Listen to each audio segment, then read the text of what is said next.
विद्यार्थी मित्रांनो नमस्कार. इयत्ता दुसरीमधील बालभारतीमधील चौथा धडा आहे अशी झाली फजिती. या धड्यावर आधारित आपल्याला धड्याच्या शेवटी मला हे समजले यामध्ये काही प्रश्नोत्तरं दिलेली आहेत.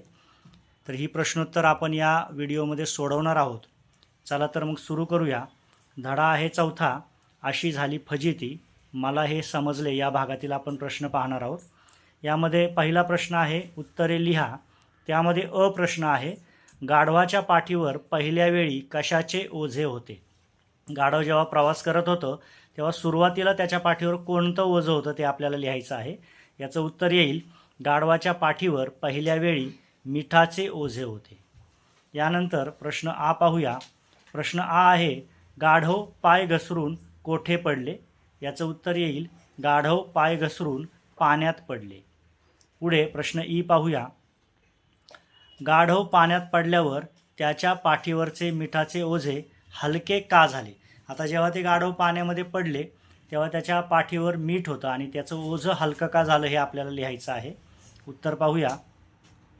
गाढव पाण्यात पडल्यावर त्याच्या पाठीवरचे मीठ पाण्यात विरघळले त्यामुळे ओझे हलके झाले. पाठीवरचं जे मीठ होतं ते पाण्यामध्ये विरघळलं आणि त्यामुळं त्याचं जे ओझं होतं ते हलकं झालं होतं. हे आपण या उत्तरामध्ये लिहिलेलं आहे.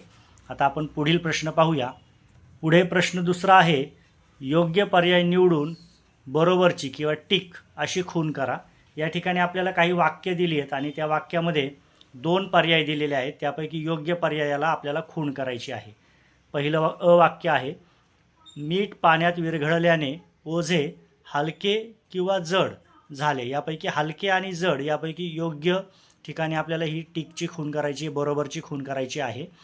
तर आपल्याला माहिती आहे मीठ पाण्यात विरघळलं आणि त्यामुळे ओझं हलकं झालं होतं, त्यामुळे आपण हलके या शब्दाला खूण केलेली आहे. पुढील आ वाक्य बघूया. दुसऱ्या वेळी मालकाने गाढवाच्या पाठीवर कापसाचे आणि दुसरा पर्याय आहे साखरेचे ओझे लादले. तर कापसाचे लादले की साखरेचे लादले, तर दुसऱ्या वेळी कापसाचे ओझे लादले होते, त्यामुळे आपण कापसाचे या शब्दाला खूण केलेली आहे. तिसरं वाक्य पाहूया. कापूस पाण्यात भिजून अधिक हलका झाला की जड झाला. तर कापूस पाण्यात भिजून अधिक जड झाला होता, त्यामुळे आपण जड या शब्दाला खूण केलेली आहे. अशा पद्धतीने या तीनही वाक्यांमध्ये योग्य ठिकाणी आपण बरोबरची खूण केलेली आहे. पुढील प्रश्न पाहूया. प्रश्न क्रमांक 3 आहे पाठातील गोष्ट वाचा, वाक्यांचा योग्य क्रम लावा. इथे आपल्याला 5 वाक्य दिलेली आहेत आणि त्यांचा योग्य क्रम लावायला सांगितलेला आहे. पहिलं वाक्य दिलेलं आहे गाढवाच्या पाठीवर कापसाचे ओझे होते. त्यानंतर दुसरं वाक्य दिले आहे पाण्यात भिजून ओझे अधिक जड झाले. तिसरं वाक्य आहे मीठ पाण्यात विरघळल्याने ओझे हलके झाले. त्यानंतर आहे गाढव पाय घसरून पाण्यात पडले आणि शेवटी आहे गाढव मुद्दाम पाण्यात पडले. आता या ठिकाणी हे जे 5 घटना पाठामध्ये घडलेल्या आहेत त्या क्रमाने आपल्याला लावायच्यात. तर सर्वात पहिल्यांदा आपल्याला गाढव पाय घसरून पाण्यात पडले हे वाक्य घ्यावं लागेल, कारण सुरुवातीला गाढव पाय घसरून पाण्यात पडलं होतं, त्यामुळे त्याला आपण अ क्रमांक देऊया किंवा पहिला क्रमांक म्हणता येईल. यानंतर काय झालं तर जेव्हा ते गाढव पाय घसरून पाण्यात पडलं तेव्हा मीठ पाण्यात विरघळल्याने ओझे हलके झाले. म्हणजे यानंतर लगेच ही घटना घडली होती. ते पाण्यात पडलं आणि मीठ पाण्यात विरघळल्याने त्याचं ओझं हलकं झालं. यानंतर काय झालं होतं तर गाढवाच्या पाठीवर कापसाचे ओझे होते. त्यानंतर पुढच्या वेळेस गाढवाच्या पाठीवर कापसाचे ओझे होते, ही घटना झाली. त्यानंतर काय झालं तर गाढव मुद्दाम पाण्यात पडले. ज्यावेळेस त्याच्या पाठीवर कापसाचं ओझं होतं त्यावेळेस ते गाढव मुद्दाम पाण्यात पडलं होतं, ही घटना घडली, त्याच्यामुळे ही घटना येईल. आणि सगळ्यात शेवटी काय तर पाण्यात भिजून ओझे अधिक जड झाले. यावेळी गाढवाच्या पाठीवर कापसाचं ओझं होतं, त्यामुळे पाण्यात भिजून जे ओझं होतं ते अधिक जड झालं. अशा पद्धतीने अ, आ, ई आणि उ अशा पद्धतीने हा क्रम लागणार आहे. तर इथे आपण योग्य क्रम लावलेला आहे. इथे तुम्ही क्रमाने आकडेसुद्धा टाकू शकता. 1, 2, 3, 4 आणि 5 अशा पद्धतीने सुद्धा वाक्यांचा क्रम लावू शकता. तर इथे आपण योग्य क्रम लावलेला आहे. पुढील प्रश्न पाहूया. पुढे आपल्याला दिलेला आहे विचार कर व सांग. या ठिकाणी आपल्याला काही प्रश्न दिलेत, त्यांच्यावर विचार करून आपल्याला माहिती सांगायची आहे किंवा उत्तर सांगायचं आहे. यातील पहिला प्रश्न आहे गाढव दुसऱ्या वेळी मुद्दाम पाण्यात का पडले.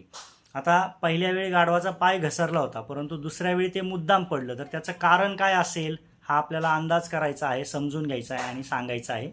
तर त्याचं कारण असेल, गाढवाला वाटले पहिल्या वेळेला मी पाण्यात पडलो म्हणून पाठीवरचे ओझे हलके झाले होते, म्हणून मागच्या आठवल्यामुळे गाढव दुसऱ्या वेळी मुद्दाम पाण्यात पडले. पहिल्या वेळी जेव्हा गाढव पाण्यात पडलं त्यावेळेस त्याच्या पाठीवरचं ओझं हलकं झालं होतं आणि त्यामुळे पाठीवरचं ओझं हलकं व्हावं यासाठी गाढव पुढच्या वेळी मुद्दाम पाण्यात पडले होते. प्रश्न दुसरा पाहूया. मिठाप्रमाणे पाण्यात अजून कोणत्या वस्तू विरघळू शकतात? जसं मीठ पाण्यामध्ये विरघळतं तसं कोणत्या वस्तू विरघळू शकतात? तर साखर विरघळू शकते, तुरटी विरघळू शकते आणि गूळही विरघळू शकतो. तर अशा काही वस्तूंची नावं या ठिकाणी आपल्याला लिहायची आहेत.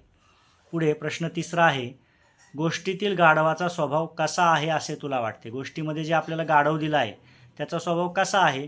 तर गोष्टीतील गाढव मूर्ख, आळशी व कामचुकार आहे. गोष्टीतील गाढव मूर्ख आहे कारण त्याला वाटलं की प्रत्येकच वस्तू पाण्यात विरघळेल आणि आपलं ओझं हलकं होईल. आळशी आहे कारण त्याला ओझं वाहण्याचं काम करायचं नव्हतं आणि मुद्दाम ते पाण्यात पडलं. आणि कामचुकारही आहे, त्याला काम चुकवायचं होतं आणि त्यामुळे ते मुद्दाम पाण्यात पडलं. तर त्याच्या मुद्दाम पाण्यात पडण्याची जी कृती आहे काम वाचवण्यासाठी, यातून आपल्या लक्षात येतं की त्याचा स्वभाव मूर्ख, आळशी व कामचुकार आहे. पुढील प्रश्न पाहूया. पुढचा प्रश्न आहे लिहिते होऊया. हा प्रश्न आपण पुस्तकामध्ये सोडवला आहे. त्यातील पहिला प्रश्न आहे शब्द साखळी पूर्ण करा. म्हणजे या ठिकाणी आपल्याला सुरुवातीचा पहिला शब्द दिला आहे, त्या शब्दातील शेवटच्या अक्षराहून सुरू होणारा दुसरा शब्द लिहायचा आहे. पुन्हा त्यातील शेवटच्या अक्षराहून सुरू होणारा तिसरा शब्द, अशा प्रकारे आपल्याला साखळी करत जायचं आहे. इथे आपण पहिला शब्द आहे अमोल, तर यामध्ये ल शेवटी आलेला आहे. यावरून आपण तयार केलेला आहे लता, तावरून तारा, रावरून राम, मवरून सुरू होणारा मीना आणि नावरून सुरू होणारा नेहा. अशा पद्धतीने आपण शब्द साखळी पूर्ण केली आहे. इथे तुम्ही तुमच्या मनाने वेगळे शब्दसुद्धा लिहू शकता. हेच शब्द लिहिले पाहिजे असं काही नाही. ल वरून जर तुम्ही इथे वेगळा शब्द घेतलात तर त्यावरून सुरू होणारा दुसरा पुढे शब्द घेऊन ही शब्द साखळी तुम्ही तुमच्या पद्धतीने सुद्धा पूर्ण करू शकता. यानंतर प्रश्न 2 आहे. शब्दांचा योग्य क्रम लावून अचूक वाक्य तयार कर व योग्य विरामचिन्हांचा वापर कर. इथे आपल्याला अ आणि आ अशी 2 वाक्य दिली आहेत. त्यामध्ये शब्दांचा क्रम चुकवलेला आहे, तो आपल्याला योग्य लावायचा आहे. आणि तो शब्दांचा क्रम योग्य लावल्यावर जे वाक्य तयार होईल त्याला कोणतं विरामचिन्ह त्यात बसणार आहे ते वापरायचं आहे. पहिला वाक्य बघूया. याच्यामध्ये 4 शब्द आहेत. आला, काल, गावाहून रमेश. आता आपण बोलताना जर पाहिलं तर असं बोलत नाही. योग्य क्रम लावूया. तर योग्य क्रम लावल्या होईल काल गावाहून रमेश आला. आता या ठिकाणी काल गावाहून रमेश आला हे साधं वाक्य आहे, विधानार्थी वाक्य आहे. अशा वाक्याच्या शेवटी पूर्णविराम असतो, त्यामुळे योग्य विरामचिन्ह येईल पूर्णविराम, ते वापरून आपण या ठिकाणी वाक्य लिहिलेलं आहे. पुढचं वाक्य बघूया. भाजी केली आजी का. तर या ठिकाणी आपल्या लक्षात येईल का हा प्रश्नार्थक शब्द आहे, तेव्हा हा प्रश्न आहे. योग्य क्रम होईल आजी भाजी केली का. आणि प्रश्न असल्यामुळं यामध्ये विरामचिन्ह येईल प्रश्नचिन्ह, ते आपण या ठिकाणी लिहिलेलं आहे. तेव्हा योग्य वाक्य होईल किंवा योग्य प्रश्न होईल आजी भाजी केली का आणि इथे प्रश्नचिन्ह येईल. अशा पद्धतीने आपण दिलेल्या दोन्ही वाक्यांचा योग्य क्रम लावलेला आहे आणि योग्य क्रम लावल्यानंतर त्यात योग्य ते विरामचिन्हसुद्धा वापरलेलं आहे. या ठिकाणी आपल्याला या पाठावरील जे प्रश्न आहेत त्यांची सर्व उत्तरं आपण इथे लिहिलेली आहेत. या सर्व उत्तरांचं सुंदर हस्ताक्षरात तुमच्या वहीमध्ये लेखन करा आणि या प्रश्नांचा योग्य सराव करा. या ठिकाणी आपला व्हिडिओ पूर्ण होत आहे. धन्यवाद.